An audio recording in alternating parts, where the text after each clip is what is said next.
Hola, ¿qué tal? Muy buenas tardes, muy bienvenidos, soy Mauricio Weintraub. Como siempre, como cada miércoles, estamos aquí en un nuevo encuentro, una nueva transmisión del ciclo Temas Humanos, desde la mirada de las escenas matrices. Desde hace ya 32 semanas, desde mayo de este año, de este extrañísimo y complejísimo año, que nos encontramos todos los miércoles un ratito, media hora, para dar una vueltita más a algunos temas que nos tocan, temas que nos interesan, que nos competen, nos demos o no nos demos cuenta, temas que están todo el tiempo de alguna manera u otra adentro nuestro, más o menos conscientemente, y que nos tocan, digo, en tanto humanos, para mirarlos, como digo, desde la mirada de las escenas matrices. Las escenas matrices, como ya saben, como comentamos cada miércoles, es una forma de mirar al sujeto, al hombre finalmente, a la vida, y por supuesto es una mirada psicoterapéutica, es decir, es una mirada que tiene un objetivo, finalmente tiene un objetivo que es el de poder ayudar de alguna manera, acercar alguna ayuda al paciente, a la persona que viene al encuentro terapéutico con quienes conformamos el equipo de Habitarnos, o con cualquier persona que trabaja desde esta mirada, desde la mirada de escenas matrices. Como digo, es el encuentro número 32, hace 32 semanas que todos los miércoles nos encontramos un ratito. Muchos de ustedes no se encuentran los miércoles, sino que ven después la grabación y nos acercan siempre comentarios, preguntas, todas por supuesto muy bienvenidas, nos hacen pensar, nos hacen reflexionar y nos hacen sobre todo estar más cerca, eso tan humano que es tratar de estar un poquito más cerca del otro. Es como digo, el encuentro 32, el de la semana que viene será el último del año y de este ciclo. Después, durante un par de meses no nos veremos, o por lo menos no nos veremos en este espacio, y volveremos, por supuesto, en marzo con un nuevo ciclo de estos encuentros. Terminando el ciclo de este año, ya desde la semana pasada venimos hablando o empezamos a hablar del proceso de crecimiento, y yo diría que la charlita de hoy, el encuentro de hoy, es como una especie de continuidad de lo que empezamos a ver ya el miércoles pasado, porque vamos a tomar un punto que es central, crucial en este proceso de crecimiento, que es el tema de las creencias. Vamos a tratar de entender un poquito, aunque sea, de qué se tratan las creencias, de qué hablamos cuando hablamos de creencias, y qué sería lo saludable para hacer con las creencias que todos tenemos. Por supuesto, nuestra vida está llena de creencias, nos manejamos en base a creencias, sean estas más o menos conscientes. Entonces yo diría, el encuentro de hoy es también una continuidad de la semana pasada, porque las creencias son, como digo, parte integral del proceso de crecimiento. Y entonces no diría que es una segunda parte, pero de alguna manera sí lo es. Y voy a empezar este encuentro como me gusta empezar en general, que es con una pregunta o dos a veces de alguno de ustedes que nos acerca durante la semana. Y la pregunta también tiene que ver con el tema de la semana pasada que se continúa hoy. La pregunta tiene que ver también con el proceso de crecimiento, y nuestra querida amiga Rosa desde Madrid nos pregunta: ¿se termina alguna vez el proceso de crecimiento? ¿Cómo me doy cuenta cuando llegué al final del proceso de crecimiento? Desde la mirada de escenas matrices, porque como siempre decimos, nosotros aquí damos una manera de mirar, una postura terapéutica, una postura humana, digo, desde la mirada de escenas matrices. El proceso de crecimiento no se termina nunca, porque además, digamos, no hay nunca un lugar de llegada. Nunca hay un lugar a donde terminé de crecer. En realidad nunca hay un lugar, uno diría, donde terminé nada verdaderamente importante. La vida es un proceso, nunca es una llegada. Cuando llegamos a algún lado es para volver a empezar o para volver a continuar. Cada lugar de llegada es como un descanso en la escalera. Digo, nunca finalmente se llega. Alguno dirá, bueno, se llega en la muerte. Bueno, no lo sabemos, quizás se llega a algún lado, quizás también se parte, no sabemos. Lo que sí sabemos es que en esto que conocemos vida, porque finalmente todo lo que conocemos está dentro de la vida, en esto que conocemos vida, por lo menos desde nuestra manera de ver, nunca hay un lugar de llegada. Pero yo diría, no solo nunca hay un lugar de llegada, nunca se termina el proceso de crecimiento, sino que incluso yo diría, el deseo o el anhelo de terminar con el proceso de crecimiento, para nosotros también constituye un anhelo neurótico. Es decir, ¿por qué habría que llegar? ¿Por qué habría que terminar el proceso de crecimiento? Solamente porque imagino que en aquel lugar de llegada y de finalización, voy a encontrar una plenitud y una felicidad que es más propia del bebé pegado a la teta de la mamá, como decía Freud, más propia de aquel primer momento de satisfacción que de la vida en sí misma. Digo, la vida encierra una X que no se puede develar del todo. Uno mismo encierra una X que no es posible develar. Y el proceso de crecimiento está inserto en la vida. Entonces, como toda cosa viva, el proceso de crecimiento es un proceso que continúa. Por supuesto, no es lo mismo el primer día, si es que existe un primer día, en el que empiezo a transitar el proceso de crecimiento, que el día número 5000. Por supuesto que no es lo mismo. Porque bueno, no es lo mismo estar completamente perdido que haber encontrado un montón de respuestas. Pero claro, como ya sabemos, cada respuesta me abre a otro nivel, me abre otra pregunta, me abre otra profundidad. Y por supuesto esta otra profundidad es mucho más compleja, es más difícil de abarcar y también por supuesto es más interesante y es más apasionante. Lo que sí se va sanando, lo que sí se va quedando como más acotado, más limitado, es lo que hemos llamado el sufrimiento. Digo, en el primer día el 80% de mí, el 90% de mí es sufrimiento. Y en el día 5000 quizás el 20% de mí es sufrimiento. Entendiendo por sufrimiento aquello que nosotros le ponemos a la vida, no aquel dolor de la vida, aquello que nosotros le ponemos a la vida. Esto sí se va sanando, se va disolviendo, pero nunca con una idea de final. Nunca hay un lugar, hay un estadio en donde no aparece nada de lo neurótico. Porque también la neurosis habla de nosotros. También la neurosis, llamemos neurosis o llamémoslo lo no saludable o llamémoslo como lo queramos llamar, también eso que no es sano para mí habla de mí, habla de mi historia y habla de mí mismo, de alguna profundidad que todavía no alcanzo a conocer, no alcanzo a sanar, no alcanzo a comprender. Entonces ya el anhelo de finalización para nosotros constituye un anhelo neurótico. Por eso no solo no hay final en el proceso de crecimiento, sino que yo lo diría así, cuanto más sanos somos, menos necesitamos un final del proceso de crecimiento. Y pegadito a esto, o entrando por esta puerta, voy a completar un poquito lo que quedó un poco pendiente o lo que quedó abierto e inconcluso de la charla de la semana pasada. Si ustedes se acuerdan, el encuentro de la semana pasada terminaba diciendo que me quedó la mitad. Bueno, yo no digo que vamos a completar la mitad porque justamente tampoco se completa nada, ¿no? Los temas no se terminan, pero sí vamos a agregar alguna cosa que nos quedó y en eso vamos a insertar el tema de hoy, que son las creencias.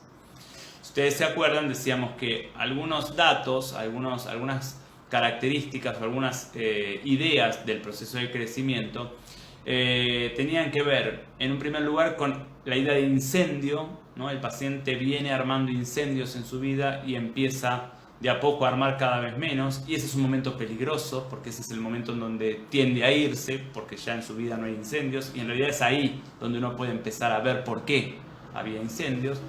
La idea del desván o del garage, esta idea de limpiar desde afuera para adentro, y que en el fondo, digamos, en el fondo del desván, cuando ya he limpiado mucho, uno va encontrando las cajas más nucleares, las cajas más profundas, las cajas que no es necesario sacar, sino que es necesario tener abiertas y mirar. La idea de los niveles, el proceso de crecimiento tiene varios niveles, y siempre que uno se acerca a la finalización de un nivel y al inicio de otro, es como un nuevo nacimiento, es decir, todo lo neurótico tira, todos los mandatos tiran con mucha más fuerza en nosotros, y uno está seguro de que si da ese paso algo terrible sucederá, y ese es el momento de dar el paso, por supuesto con todos los elementos aprendidos y con todos los elementos que necesito, pero dar el paso con esa sensación, porque si espero a no tener esa sensación, el paso no lo doy nunca. Y entonces por eso la comprensión de los niveles es tan importante. Y voy a agregar hoy dos ideas más, dos conceptos más como para darle vueltas y pensar un poquito.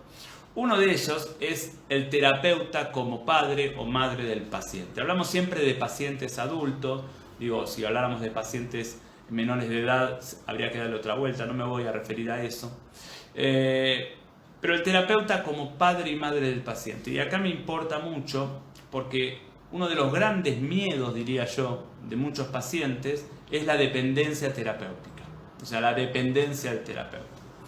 Y en realidad, cuando el proceso de crecimiento es un proceso de crecimiento saludable, verdaderamente saludable, y el paciente puede pasar de ser un sujeto básicamente sufriente a ser un sujeto básicamente ordenado y amoroso en su vida, digo, cuando esto se da, el terapeuta ha funcionado de alguna u otra manera como un padre o madre de este paciente. ¿Qué quiere decir como un padre o madre? El terapeuta lo parió de nuevo.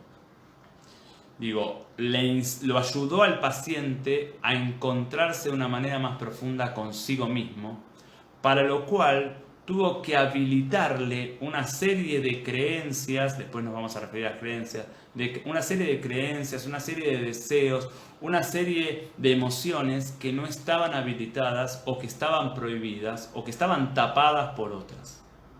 Y en este sentido, el terapeuta funciona como un padre o madre en el sentido de que posibilita y habilita esto que en el paciente no está posibilitado ni habilitado. Claro, parir de nuevo por parte de un terapeuta en paciente no es lo mismo que parir por parte de un padre o madre a un niño. ¿Por qué? Justamente porque el paciente no es un niño. Y acá está la responsabilidad del paciente. El paciente, una vez que ha encontrado a su terapeuta, o por lo menos a un terapeuta en el cual confía, el paciente necesita aprender a confiar mirando, no a confiar ciegamente. Y acá me importa este concepto, el concepto de confiar mirando, que es un concepto doble, que uno muchas veces no entiende porque cree que confiar es siempre confiar ciegamente. El nene confía ciegamente porque el nene no tiene en su estructura psíquica la posibilidad de cuestionar al adulto. ¿Por qué? Porque no tiene justamente la posibilidad de un cuestionamiento. El nene, cuando confía ciegamente. Y esto es inevitable. En la relación con los padres, el nene va a confiar ciegamente. Cuando este nene va creciendo y se transforma en un adulto y se da cuenta que necesita un proceso de crecimiento, o sea, que necesita un espacio terapéutico, claro, él se acerca a la terapia y muchas veces se acerca de alguna de estas dos maneras. O se acerca buscando otra vez un padre y como si fuera un niño, es decir, vuelve a intentar confiar ciegamente y entonces no cuestiona nada de lo que el terapeuta le dice. O se acerca desconfiando del terapeuta, es decir, todo lo que el terapeuta le dice, básicamente él no lo cree. Y entonces el terapeuta le propone determinados movimientos y el paciente, al no confiar, no lo lleva a cabo y entonces no alcanza a poder cambiar. Esto porque el paciente se maneja todavía en esta dicotomía. O confío ciegamente o no confío. Ambas posibilidades, o sea, toda esta dicotomía, lo mantienen en el estadio infantil, o si quieren, infantil que incluye la adolescencia. Porque lo propio del adulto justamente es esta cosa doble, no dicotómica, de confiar, sí, confiar mirando. Es decir, confío, pruebo lo que el terapeuta me dice y después saco conclusiones. Y si 3 o 4 propuestas del terapeuta no me dan resultado, pues entonces quizás debo cambiar de terapeuta. Ahora, si no confío, no puedo probar. Y si no puedo probar, por más que entienda un montón de cosas, no puedo salir. Y si confío ciegamente, estoy a merced de cualquier terapeuta, o bien neurótico, o bien perverso a nivel personal. Esta es una responsabilidad del paciente. La confianza mirando es una responsabilidad del paciente. Es el paciente el que tiene que encontrar en sí mismo ese lugar. Asumir que necesita ayuda, pero asumir que él va a ver si la ayuda que le dan es la que él necesita. y que va realmente a probar lo que el terapeuta le propone. Si el paciente no da este salto, insisto, no es un salto al vacío, es un salto mirando y es un salto para después evaluar. Si el paciente no da este salto, el proceso terapéutico ahí tiene un límite. El terapeuta no va a poder ayudar allí donde el paciente se resiste a la ayuda. Y otra característica de este terapeuta como padre o madre es que siempre puede haber otro terapeuta. Es decir, los procesos terapéuticos con un terapeuta también tienen un límite, lo cual no significa que el paciente tenga que dejar de buscar su espacio terapéutico, quizás con otro terapeuta. Es decir, que este terapeuta ya no pueda ayudarme, no quiere decir que yo ya no necesite ayuda, y no quiere decir que yo busque otro terapeuta que me ayude de una manera más acorde a lo que necesite. Pegadito a esto, y la última característica del espacio terapéutico, es que el espacio terapéutico, dentro del proceso de crecimiento, el espacio terapéutico es un espacio del paciente. Es decir, es un espacio propio del paciente. El paciente no le debe nada al terapeuta. El paciente tiene que aprender a decir en su espacio terapéutico lo que no le gusta. El paciente tiene que poder discutir con el terapeuta aquello que no considera saludable. Es decir, así como tiene que aprender a confiar mirando, también tiene que aprender a decir lo que no considera saludable, o lo que no le parece, o lo que no entiende. Es decir, es responsabilidad del paciente también cuestionar mirando. Necesita confiar mirando y necesita cuestionar mirando. Este lugar adulto del paciente hace que finalmente el paciente tenga el terapeuta que necesita, sea este terapeuta o sea otro terapeuta, y esto le corresponde al paciente y no al terapeuta. Si ustedes se acuerdan, la semana pasada habíamos dicho que en el proceso de crecimiento hay como 3 etapas, y también dijimos que está mal describirlo así, pero bueno, eran como 3 momentos en los procesos. El primer momento es el momento en donde el sujeto llega a terapia, y acá entramos con el tema de las creencias. Llega con todas las creencias que él aprendió. Y entonces vamos a entrar al tema de las creencias diciendo que las creencias son en realidad frases, leyes internas que uno diría tienen una forma muy corta, muy breve y muy concreta. Y que es muy importante poder detectar en uno, y todavía más si se puede escribirla. Son cortas, estas frases son cortas y dicen básicamente 2 cosas. Dicen cómo es el mundo y dicen lo que debemos ser o lo que debemos hacer.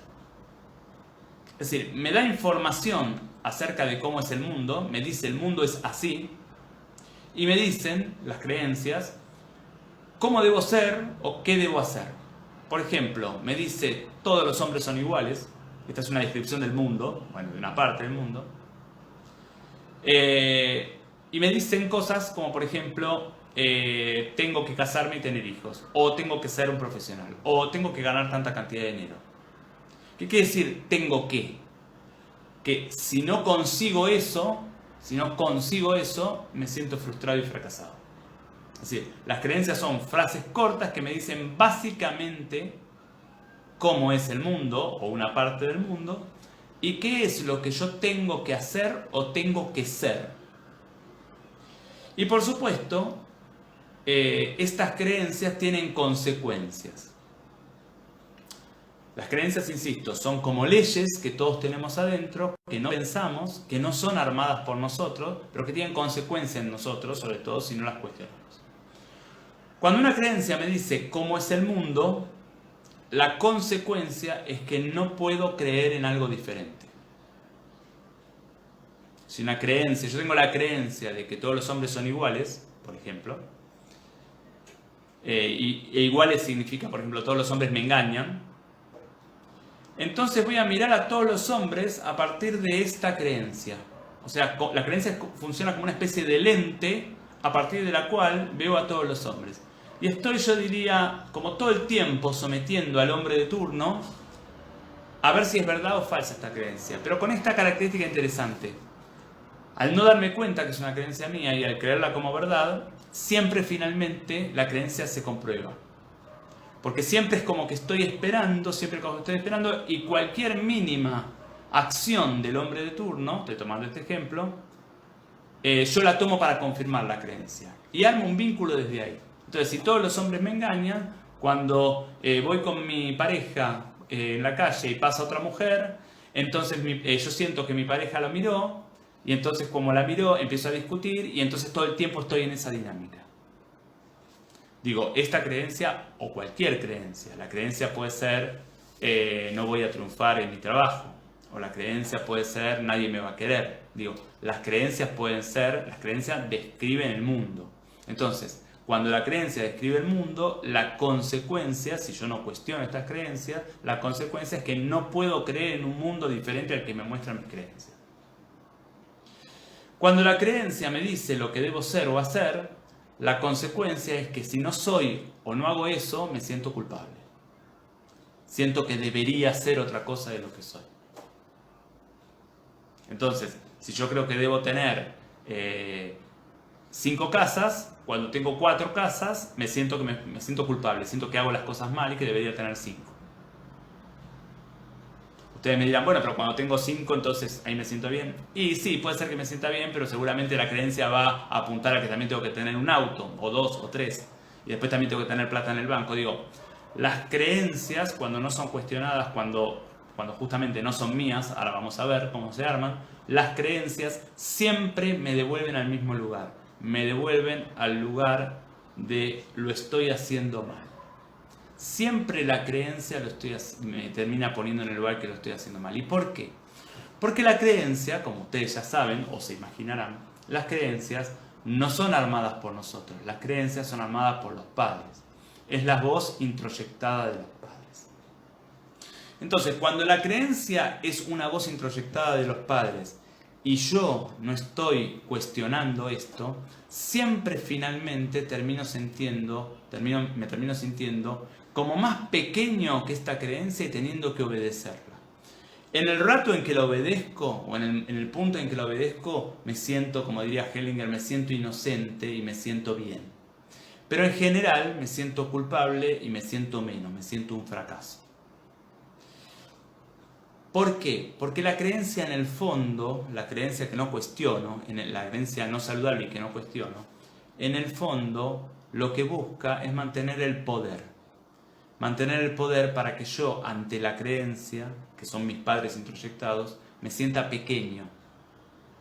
Y esto es como muy interesante y muy importante. Cuando uno empieza a revisar creencias, lo que se va dando cuenta es que no hay manera de satisfacer estas creencias.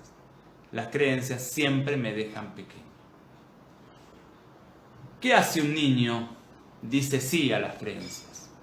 Los padres le dicen, el 5 de enero vienen los Reyes Magos. ¿Qué hace un niño? Lo cree, aunque es obvio que no puede ser, lo cree. ¿Qué hace un adolescente? Dice que no a las creencias. Independientemente de cuál sea la creencia, dice que no. Entonces el padre dice, tenés que estudiar para poder aprobar la escuela, la materia de la escuela, y el adolescente dice que no. Esto es lo propio.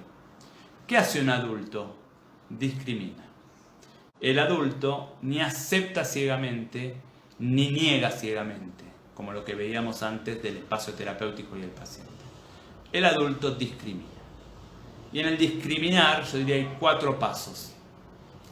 Y acá tenemos al sujeto que empieza lo que decíamos, la primera etapa del proceso de transformación, ¿no? Del proceso de crecimiento. Lo primero que se hace en el proceso de crecimiento es discriminar las creencias. Digo, en el discriminar hay 4 pasos. El primer paso es hacer conscientes las creencias.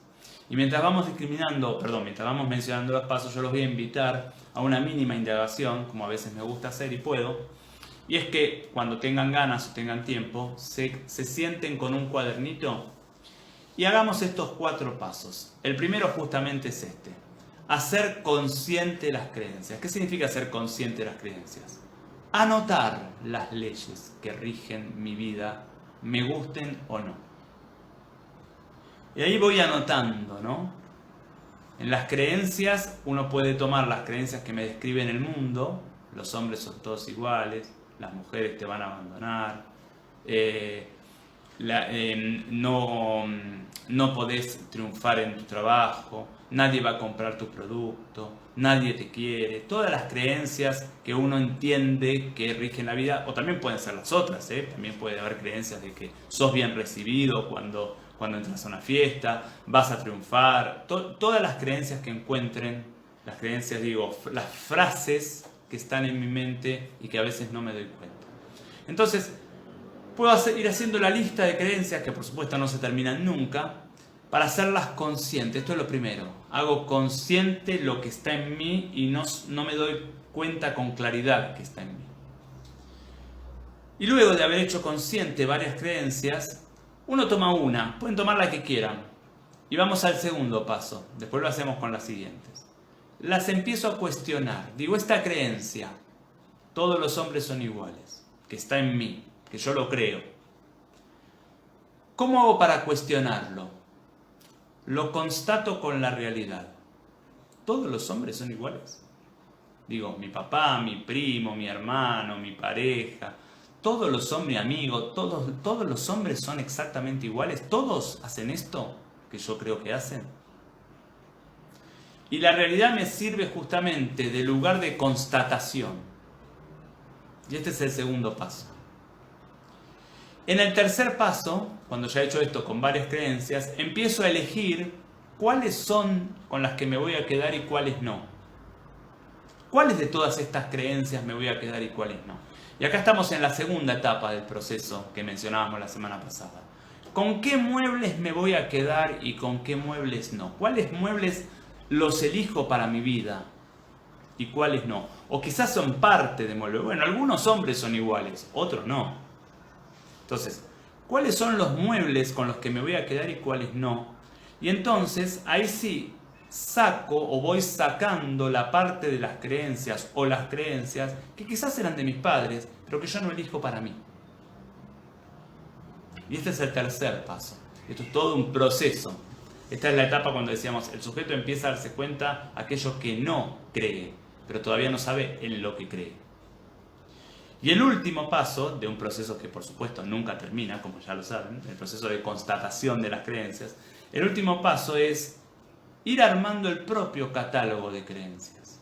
Es decir, ¿cuáles son las creencias que yo elijo que rigen mi vida? Porque uno vive con creencias, no puede ni necesita vivir sin creencias. ¿Cuáles son las creencias que yo elijo que rijan mi vida? Algunas las habré adquirido de mis padres, otras quizás no. Otras serán una mezcla, una transformación de esas creencias de mis padres. Y así de a poco voy armando mi propia casa. Porque cuando uno arma el catálogo de creencias, finalmente arma su casa, arma su lugar en el mundo, arma su mundo, finalmente arma su verdad. Si no, vivo en la casa que me dejaron mis padres, vivo en el mundo de ellos, vivo en la verdad de ellos. Finalmente vivo siendo hijo de ellos. Y para ser adulto hace falta habitar la propia casa, que quizás tiene alguna cosa de mis padres, pero es la mía, es la que elegí yo, no es solamente la que ellos me dieron y yo no puedo sacar de mi vida. A medida que uno va transformando las creencias, si bien el proceso no termina nunca, a medida que uno va transformando las creencias, la casa que habito, la vida que vivo, es cada vez más mía y menos de los otros. Menos de mis padres y menos de mis padres puestos en los otros. Y a esto, al poder armar la casa según las creencias saludables y buenas para mí, a esto lo llamamos el proceso de sanación y el proceso de crecimiento. Yo les agradezco muchísimo, como siempre, el acompañamiento de este miércoles. Los invito, por supuesto, a enviarnos mails, a enviarnos comentarios, preguntas y más esta semana, que será la previa a nuestro último encuentro el próximo miércoles. Los invito, si quieren y pueden, a acompañarme el miércoles que viene a la misma hora. Muchísimas gracias.